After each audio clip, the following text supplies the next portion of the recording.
E aí, meu amigo e minha amiga do universo físico, aqui é o Lucas do Universo Discreto e no vídeo de hoje eu vou falar um pouco de educação e políticas governamentais. É um assunto que eu ainda não tratei nos meus vídeos e pelo fato do canal ser voltado ao ensino de computação, eu acho relevante falar um pouco da minha experiência em relação ao ensino de computação, principalmente em instituições públicas, que é onde eu trabalhei, onde trabalho nos últimos 6 anos.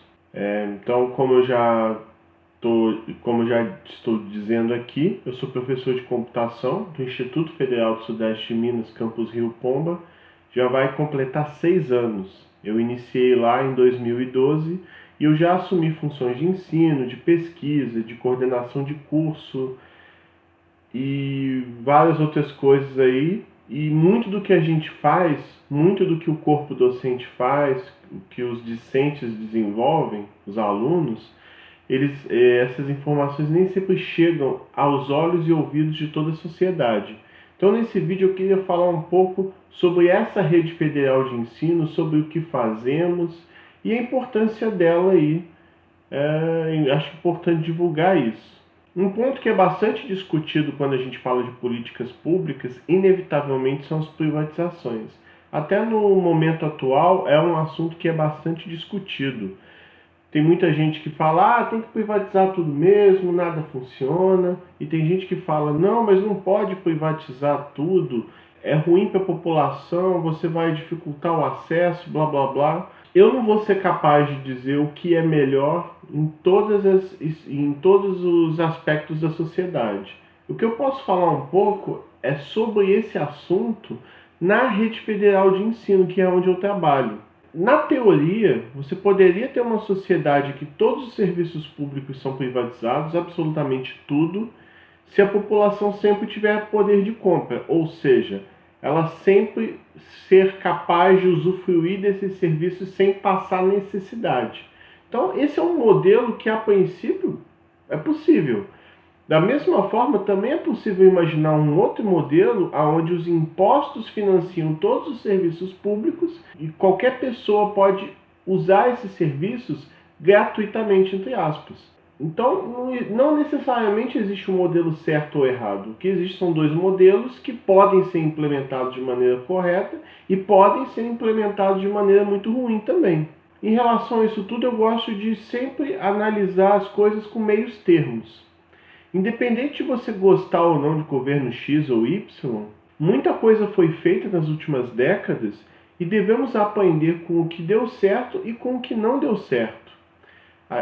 Eu mencionei esses dois modelos de política pública, principalmente no que tange a privatizações, e eu não acho adequado que você implemente um ou outro modelo sem antes avaliar toda a cultura da sociedade, ou seja, tudo o que foi feito nos últimos anos.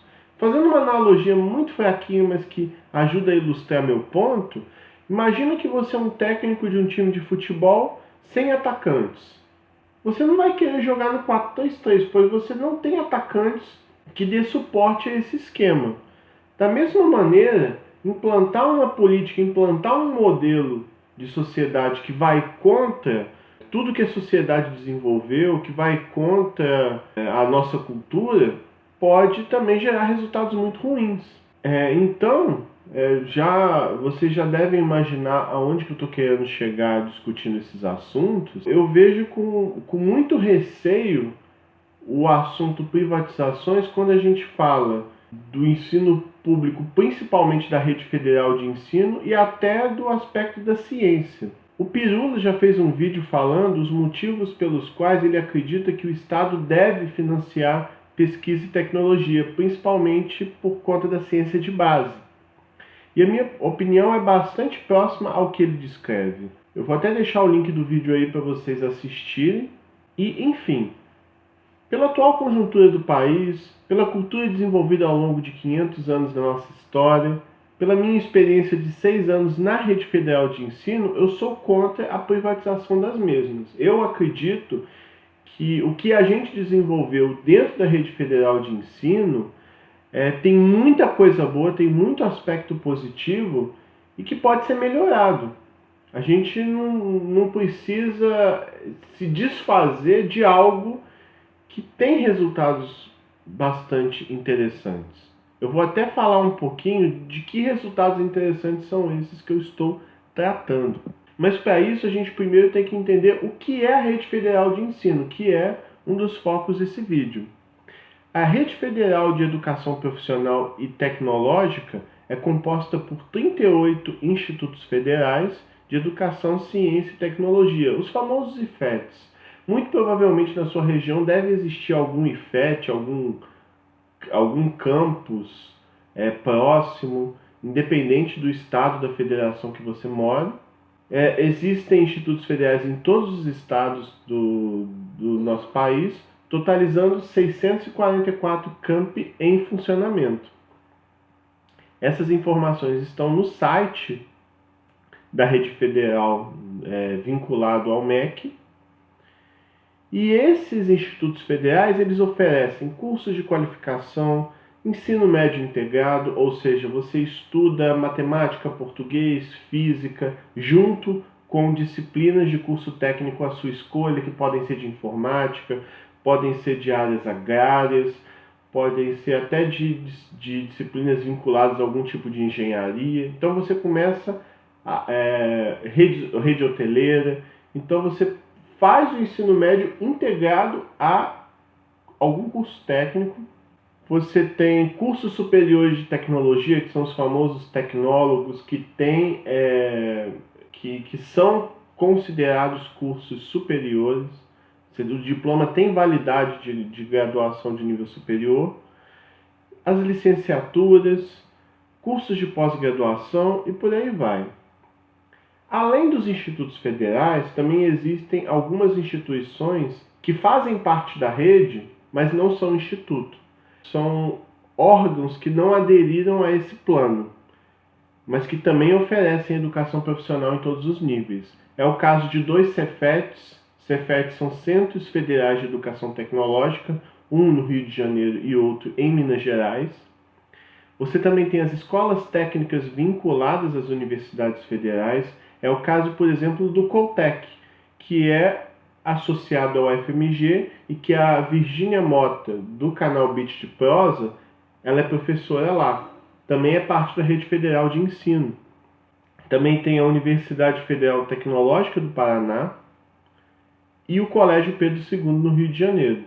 Então, todas essas instituições contemplam a Rede Federal de Ensino e ela possui em torno de 1 milhão de matrículas de estudantes e aproximadamente 60 mil servidores, contemplando professores, técnicos, todo mundo que faz a rede funcionar de fato.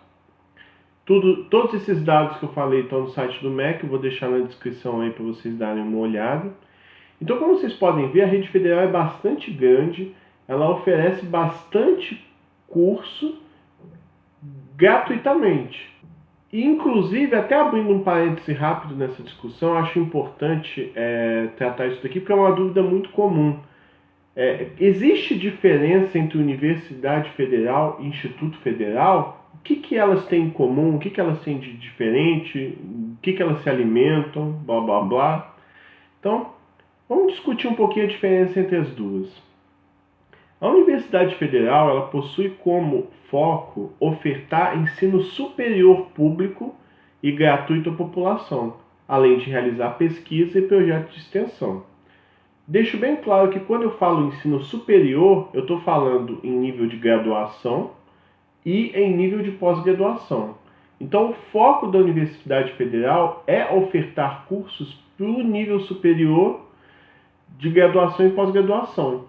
Trabalhar com pesquisa, né, desenvolver novos métodos, novas tecnologias também, com foco nesse público superior, e projetos de extensão que usem esse grupo de nível superior.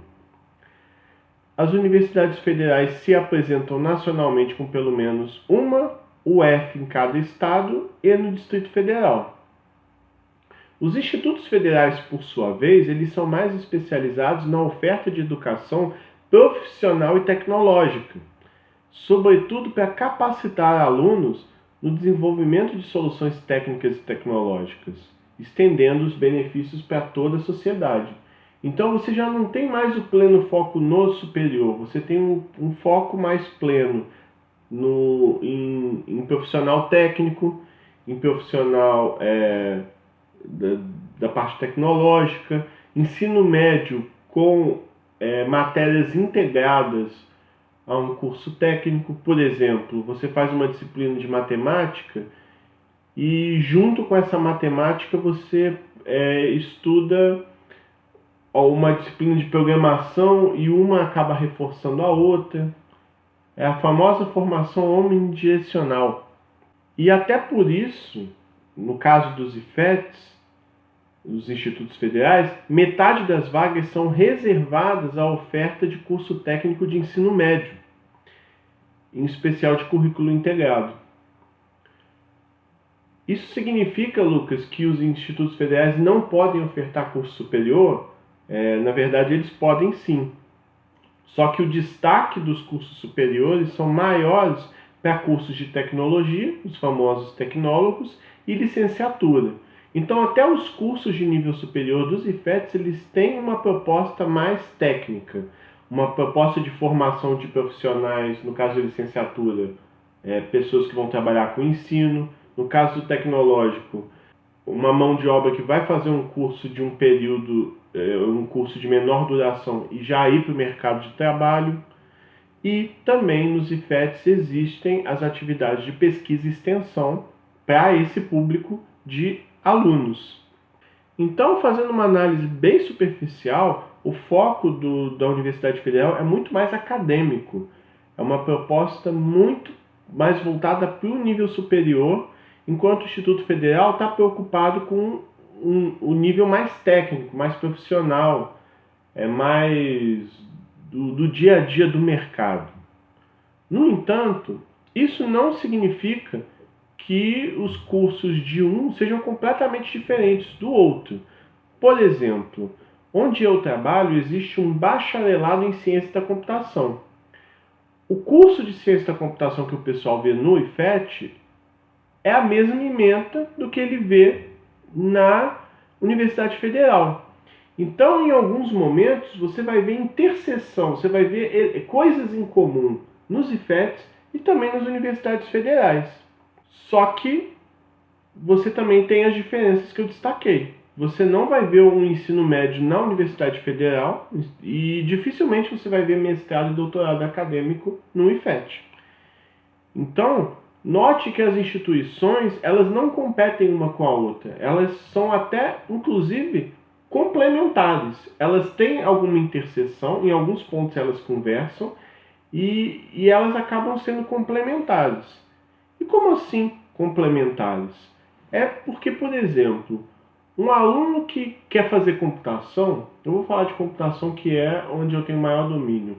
Um aluno que quer fazer um curso superior de computação, quer trabalhar com computação, programação e tudo mais, se ele faz o ensino médio técnico, ele já aprende lógica de programação, ele já aprende um pouco sobre desenvolvimento de páginas web, ele aprende um pouco de montagem e manutenção. Então ele já vai com uma base para quando for fazer o curso de ciência da computação, já ter uma noção muito grande das coisas. Fazendo até uma outra analogia, é como se o aluno tivesse que correr uma maratona de 20 km, mas ele já percorreu metade do caminho. Então na faculdade ele já vai ter aula e pensar, isso aqui eu já aprendi um pouco no técnico. Essa outra coisa eu também aprendi um pouco no técnico. Então, o aluno pode fazer um curso técnico no IFE e fazer a graduação numa UF, e um curso acaba dando apoio ao outro. Inclusive, é bastante notável isso. Os alunos que fazem técnico na mesma área onde fazem o curso superior depois, eles levam muita vantagem, tendem a fazer um curso muito melhor e, consequentemente, tendem até a ter uma carreira melhor no futuro. Tem, inclusive, casos de alunos nossos que fizeram curso técnico integrado ao ensino médio de informática com a gente, realizaram o curso de ciência da computação com a gente e depois foram fazer mestrado e doutorado em instituições de ponta. Caso da UFMG, caso da UFJF, caso da UFV e por aí vai. Renan, o que você achou aí? Vou resumir em uma palavra, Rogerinho. Show! Então, com isso, a gente consegue já contextualizar um pouco o papel dos institutos federais que compõem a rede federal de ensino dentro da nossa sociedade. E voltando um pouco à discussão dos IFES, que eu acho que tem muita coisa importante que dá para falar ainda, eu vejo que os institutos federais eles são uma espécie de escola modelo. São modelos institucionais que poderiam ser adotados em escolas públicas, tanto do Estado quanto do município. Me parece que no caso das escolas que são geridas por prefeituras ou por governos estaduais, existe mais um problema de gestão e diálogo do que exatamente falta de opção. Você poderia se basear no modelo dos IFETs para transformar essas escolas públicas. Claro que existem as peculiaridades de cada estado, de cada município, mas se a gestão dessas escolas se inspirarem no que os institutos federais fazem, poderíamos ver uma verdadeira transformação da educação no nosso país. Até porque os IFETs eles têm uma autonomia bastante grande. Os IFETs, como eu falei, eles têm o propósito de apoiar a formação para o trabalho, incentivando a oferta de licenciaturas. Você também tem que ter um mínimo de vaga em licenciaturas também. A interiorização das suas unidades escolares, isso é um aspecto bem interessante, já que você tem uma série de institutos federais em cidades muito pequenas do nosso país, e esse tem um papel transformador na economia da região, em todo o cotidiano da região, e implantando esses institutos federais em diversos municípios de grande e menor porte da nossa sociedade, a gente consegue produzir parcerias estratégicas entre a indústria e o instituto, mobilizar ativos locais e explorar potencialidades e oportunidades. Bom, vamos continuar ainda. Como é que surgiram os IFETs? Né? Vocês devem ter ficado um pouco intrigados. Poxa, mas existe o IFET, existe o Cefet, existe o Colégio Pedro II. Por que tem essas separações? É pelo seguinte: na verdade, os IFETs são arranjos da integração de outras instituições. Anteriormente, você tinha os Cefets, que são os Centros Federais de Ensino Técnico, você tinha os EAFs, que eram as Escolas Agrotécnicas Federais, você também tinha os ETUFs, que são as Escolas Técnicas vinculadas à Universidade Federal. Então, esses grupos, eles receberam uma proposta do governo. Olha, vocês querem se tornar IFET? Se vocês se tornarem IFET, vocês vão ganhar esses benefícios aqui, aqui, aqui. Aí o Cefet, um Cefet qualquer, por exemplo, falou: opa, eu achei vantajoso esse plano do governo, vou virar IFET. Aí ele virava IFET. Aí, da mesma forma, existem outros casos, caso do Cefet do Rio, que pensou: eu acho que não é vantajoso não, eu prefiro como eu estou mesmo, obrigado. Aí, beleza, aqui ele continuou Cefet. É por isso que existe essa distinção, essa separação. Então, os Cefets, os EAFs e os ETUFs, eles passaram a integrar o mesmo corpo social, mas mantendo um grau de autonomia bastante grande. O diretor daquele campus ele tem autonomia para tomar decisões sobre cursos que vão abrir, sobre projetos de extensão que vão existir naquele campus e tudo mais. A autonomia não é total, já que, como eu falei, 50% das vagas dos IFETs ficam para curso técnico, 20% ficam reservadas às licenciaturas e 30% para graduações tecnológicas. Isso até faz sentido, já que o foco é mais o ensino técnico e tecnológico. É importante eu falar para vocês que essa rede se expandiu muito nos últimos anos, principalmente entre os anos de 2003 e 2007, em que foram implantadas 214 unidades, elevando o total de instituições, servindo 351 municípios. Esses dados que eu peguei são referentes até o ano de 2014, que eu achei numa tese de doutorado. Nessa mesma tese é dito que a previsão de expansão estabelece o número de 562 unidades, beneficiando 512 municípios, em todos os estados da federação. Hoje eu acredito que esse número seja até maior, alcançando 600 municípios. E é importante a gente frisar que se você tem os IFETs, eles oferecem um ensino médio de qualidade para a população. E isso acaba movimentando toda a economia de uma região. Eu vou falar por Rio Pomba, que é onde eu trabalho. Eu trabalho na cidade de Rio Pomba, Minas Gerais. É uma cidade que possui em torno de 20 mil habitantes. Ela tem um campus do Instituto Federal bastante grande, que oferece muitos cursos. E boa parte da economia da cidade gira em torno do IFET. Desde o caso de aluguéis, os comércios, bares e restaurantes, transporte de ônibus, seja intermunicipal ou até mesmo municipal, táxi, pessoas que não têm condição de colocar filhos em escolas particulares, podem colocar seus filhos no IFET, que é gratuito. Então, pegando o exemplo de Rio Pomba, é realmente transformador o que aconteceu na cidade.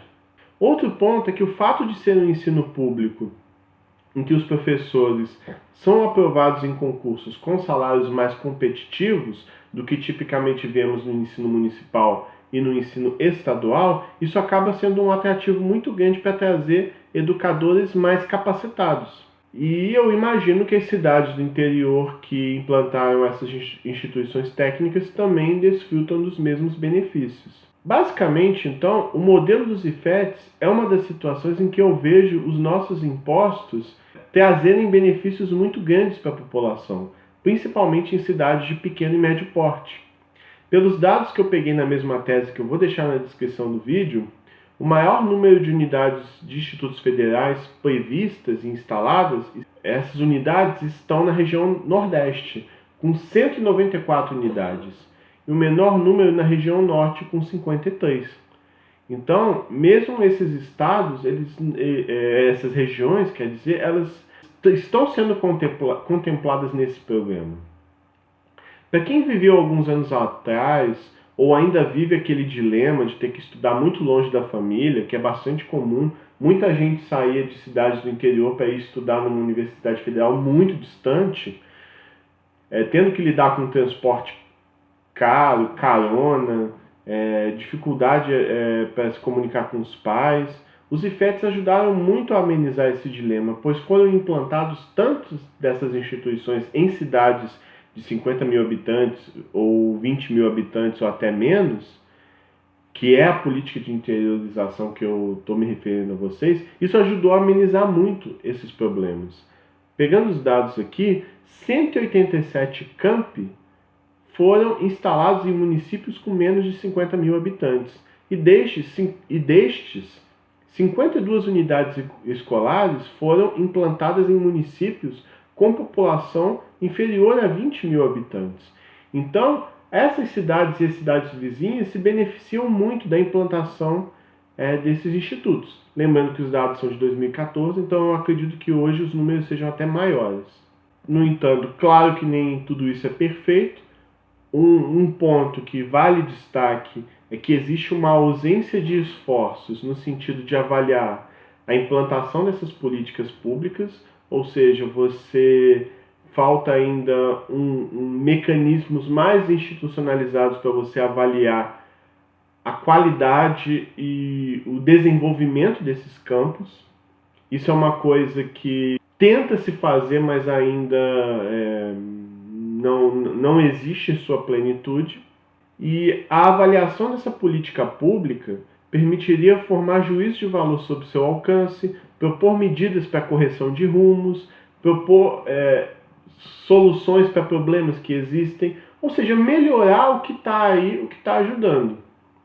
Então é por isso que eu menciono que no caso da Rede Federal de Ensino, eu acho que é um programa importante que merece continuidade, merece atenção e merece que seja plenamente divulgado, porque essas informações que eu estou passando para vocês, nem sempre elas ficam disponíveis de maneira acessível.